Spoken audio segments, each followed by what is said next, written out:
Shalom PJJ Sektor 1 yang dikasih Tuhan, menjua-jua. Malam hari ini kita masih ber-PJJ melalui media teknologi informasi karena imbas virus corona yang masih melanda kita. Tapi tidak mengurangi semangat dan sukacita kita, dan malam hari ini teks renungan kita terambil dari surat 1 Petrus 2 ayat yang keempat sampai ayat yang keenam. Dan tema kita, rehlah desken batu singgeluh.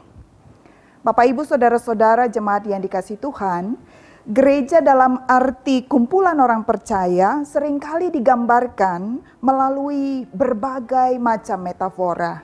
Petrus kali ini dalam suratnya menggambarkan gereja sebagai sebuah bangunan, sebagai sebuah rumah rohani.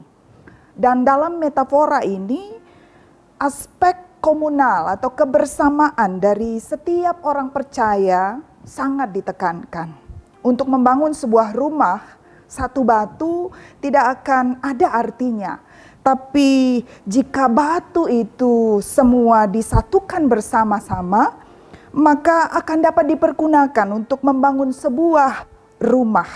Dan kata Petrus melalui teks kita malam hari ini, kepada saudara dan saya sebagai umat percaya, kita bukan sekedar batu. Tapi biarlah saudara dan saya boleh menjadi batu yang hidup.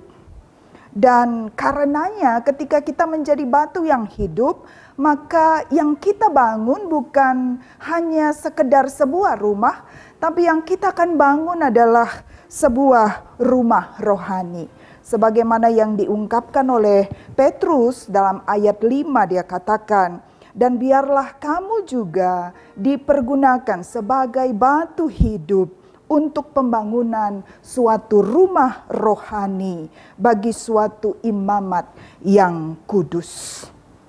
Kita diajak untuk menjadi batu-batu yang hidup, yang bersama-sama bersatu untuk pembangunan rumah rohani bagi sebuah komunitas imamat yang kudus.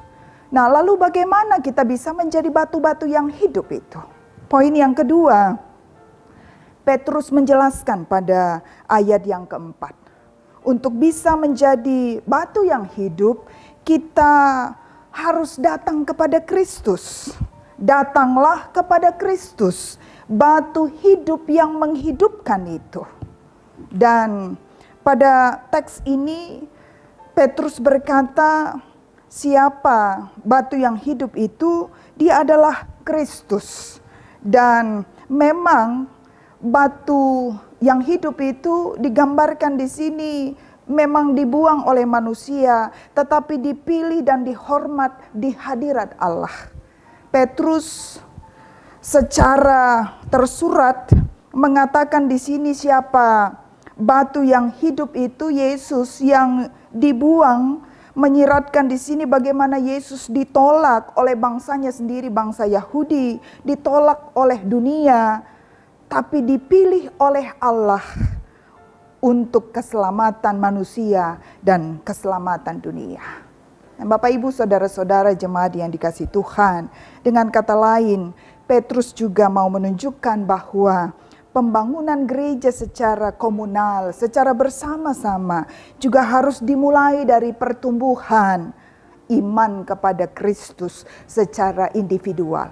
Karena itu seruan Petrus, datanglah kepada Kristus, supaya saudara dan saya boleh menjadi batu yang hidup, yang dipergunakan untuk membangun rumah rohani itu. Dan ayat yang ke-6, Petrus menjelaskan bagaimana Yesus adalah batu terpilih, batu penjuru yang mahal, dan siapa yang percaya kepadanya tidak akan dipermalukan. Yesus adalah batu penjuru, fondasi iman bagi orang percaya. Sebuah rumah sangat bergantung pada batu penjurunya. Karena batu penjuru merupakan kepala dari sudut rumah. Head of the corner. Jadi Petrus katakan melalui teks ini bahwa Yesus bukan batu sembarang batu, karena tidak peduli berapa banyak batu yang digunakan untuk membangun sebuah rumah, tanpa batu penjuru semua akan menjadi percuma. Demikian juga bangunan, begitu pentingnya batu penjuru, demikian juga berharga dan pentingnya Kristus bagi kita, gerejanya.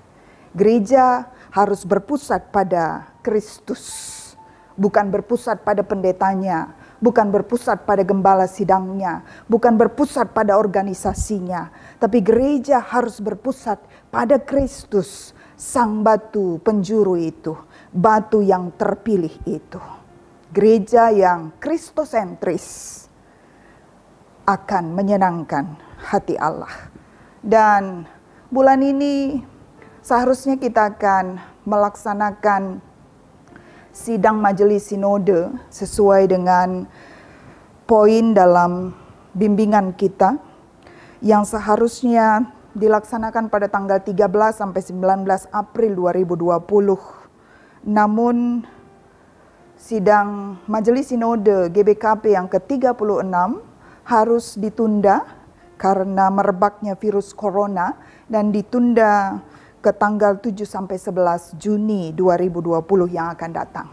Di dalamnya akan dibicarakan banyak hal termasuk evaluasi perjalanan pelayanan GBKP 5 tahun yang sudah berjalan dan bagaimana GBKP 5 tahun yang akan datang. Dan sebagai bagian dari GBKP, melalui PJJ kita malam hari ini, saudara dan saya diajak untuk bersama-sama berdoa bagi perjalanan sidang majelis sinode GBKP dan sekaligus juga perayaan hari ulang tahun GBKP yang ke-130. Bersama-sama kita mendoakan agar sidang majelis sinode GBKP dapat terselenggara dengan baik dan menghasilkan keputusan-keputusan yang baik bagi perjalanan GBKP ke depan. Dan melalui teks kita malam hari ini, seruan Petrus kepada saudara dan saya, kita percaya bahwa Allah adalah sang empunya gereja dan tidak ada yang bisa menghambat pertumbuhan gerejanya, termasuk segala situasi yang melanda dunia saat ini tidak akan sanggup menghambat pertumbuhan gerejanya. Dan saudara dan saya dipanggil Tuhan untuk menjadi batu-batu yang hidup. Sebagaimana tema kita berkata, rehlah desken batu singgeluh. Datanglah sebagai batu-batu yang hidup, yang dapat dipergunakan untuk membangun dan menumbuhkan gerejanya. Selamat ber-PJJ, tetap semangat. Tuhan memampukan kita menjadi batu-batu yang hidup menegakkan gereja Tuhan. Tuhan memberkati. Amin.